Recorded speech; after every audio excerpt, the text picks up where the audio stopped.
Bismillahirrahmanirrahim. Assalamu alaikum, grade 4 students. How are you? I hope you are fine and ready for new English lesson. So open your English books at page number 24. We were doing the exercise of chapter The Storyteller. So we'll continue with the exercise. So open page number 24. In today's exercise, आज की exercise में हम करेंगे reported speech. अब reported speech क्या है आगे देखते हैं. Look at this sentence. They are strong he said. ये इन्वर्टेड कॉमास आप देख रहे हैं, यहाँ पे कॉमास हैं. इसका मतलब है कि जिसने जो बात कही आपने वैसे ही आगे आपने बताई. ठीक है, आपने उसमें कोई चेंजेस नहीं किए, कोई टेंस का चेंज नहीं किया, कोई वर्ब चेंज नहीं हुआ. The exact word of the speaker are in inverted commas. ठीक है, ये रिपोर्टेड स्पीच होती है. अब हम इसको अगर चेंज करें, ये डायरेक्ट स्पीच है. जैसे जिसने कहा आपने उसे वैसे ही आगे बताया. ठीक है, उन्हीं के अल्फाज में, कुछ नहीं चेंज किया, मतलब टेंस चेंज नहीं किया, बात नहीं चेंज करनी, हमने सिर्फ टेंस चेंज करना है. अब उसे हम इनडायरेक्ट स्पीच में चेंज करेंगे और वो बन जाएगा he said they were strong. यहाँ पे उसने कहा वो स्ट्रॉन्ग है, उसने कहा. यहाँ पे आपने कहा ही सेड, उसने कहा कि वो स्ट्रॉन्ग हैं. ठीक है, इसमें सिर्फ हमने टेंस जो है वो आर जो है वो वर बन गया, वो आर जो है वो वर में चेंज हो गया. बाकी कोई टेंस चेंज नहीं हुआ, बाकी कोई वर्ब चेंज नहीं हुआ. सिर्फ हमने वर्ब का जो टेंस है वो चेंज किया, क्योंकि आपने उसकी बात बिल्कुल इन्वर्टेड कॉमास में नहीं बोली, उसको थोड़ा सा चेंज कर दिया, इनडायरेक्ट में कर दिया. ठीक है, अब हमने इसी एग्जाम्पल को फॉलो करते हुए हमने ये अपनी एक्सरसाइज सॉल्व करनी है. सो आपको पता है, आपने जब नोटबुक पे एक्सरसाइज सॉल्व करते हैं तो पहले टॉपिक लिखेंगे, चेंज द फॉलोइंग सेंटेंसेस या चेंज द फॉलोइंग सेंटेंस. आप इतना ही अपना लिखें. पहले ऊपर मैं आपको सॉल्व करके बताती हूँ आपने किस तरह से करना है. आप ऊपर लिखें topic, reported speech.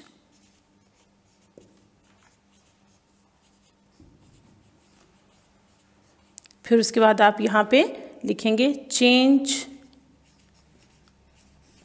the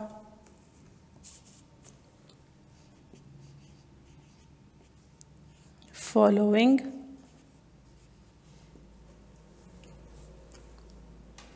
sentences. ठीक है, C capital, date and day. Definitely don't forget. जिस तरह से आप अपनी नोटबुक में काम करते हैं आपने बिल्कुल उसी तरह से अपनी नोटबुक में नीटली काम करना है. आपको पता है ये बाद में इनकी चेकिंग होगी. So let's start. हमारी एक्सरसाइज में कौन कौन से सेंटेंसेस हैं, मैं आपके लिए यहाँ पे सिर्फ आंसर लिखूँगी. सबसे पहले A, what where are they, he asked अनम. ठीक है, आपने पहले यहाँ पे क्वेश्चन इसी तरह से लिखना है. मैं आपको एक करके बता देती हूँ. Where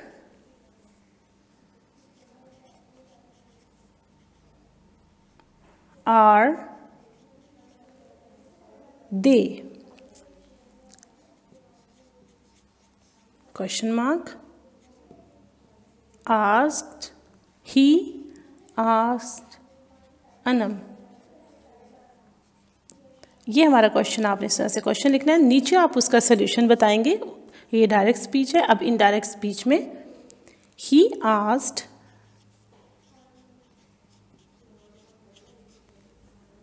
Anam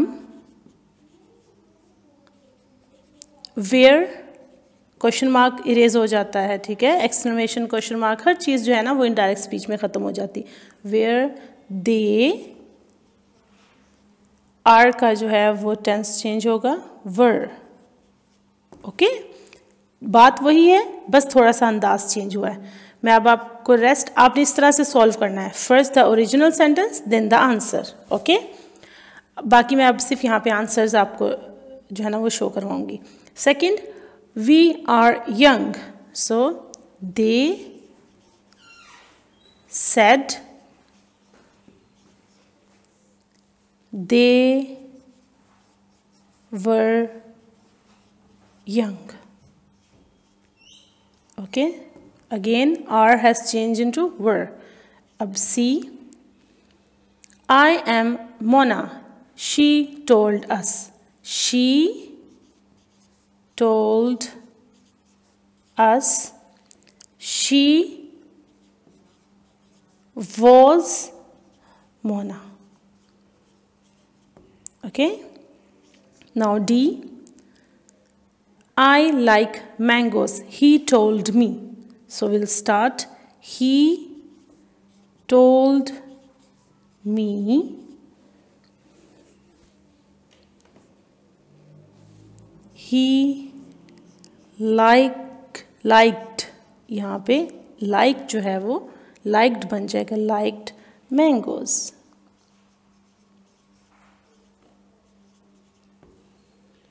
Part E, it is dead, he said.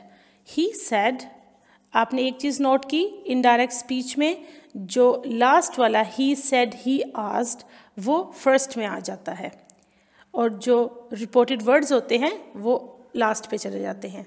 He said it was dead. Last part, we are tired, they said. So the answer is they said. They said they were tired.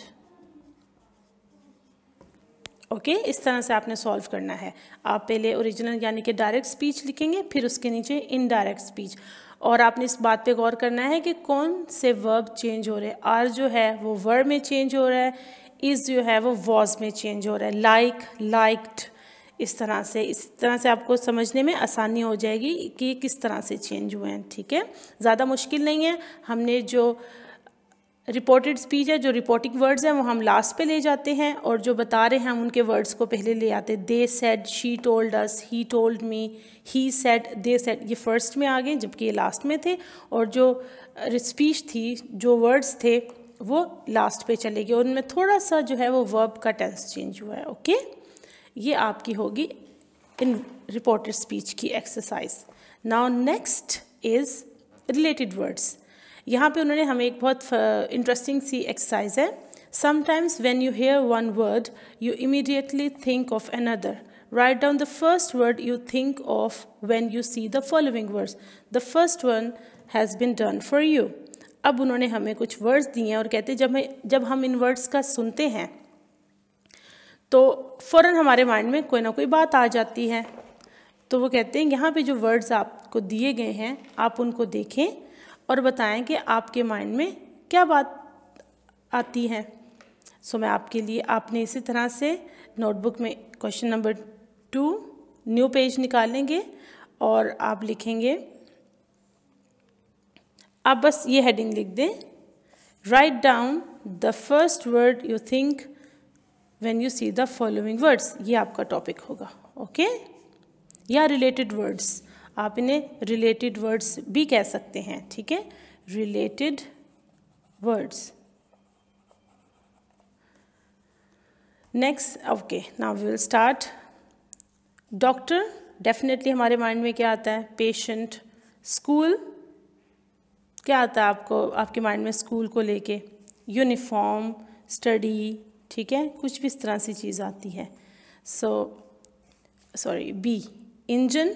Engine को सुन के क्या mind में आता है? Train, driver. Mainly train आता है, सो आप यहाँ पे train. School, uniform, beautiful, flower, exciting, trip, यहाँ स्टोरी. आप ट्रिप लिख दें, स्टोरी, जो आपको अच्छा लगता है, जो भी आपके माइंड में एक्साइटिंग वर्ड से आए. हाउस, हाउस से आपके माइंड में क्या आता है?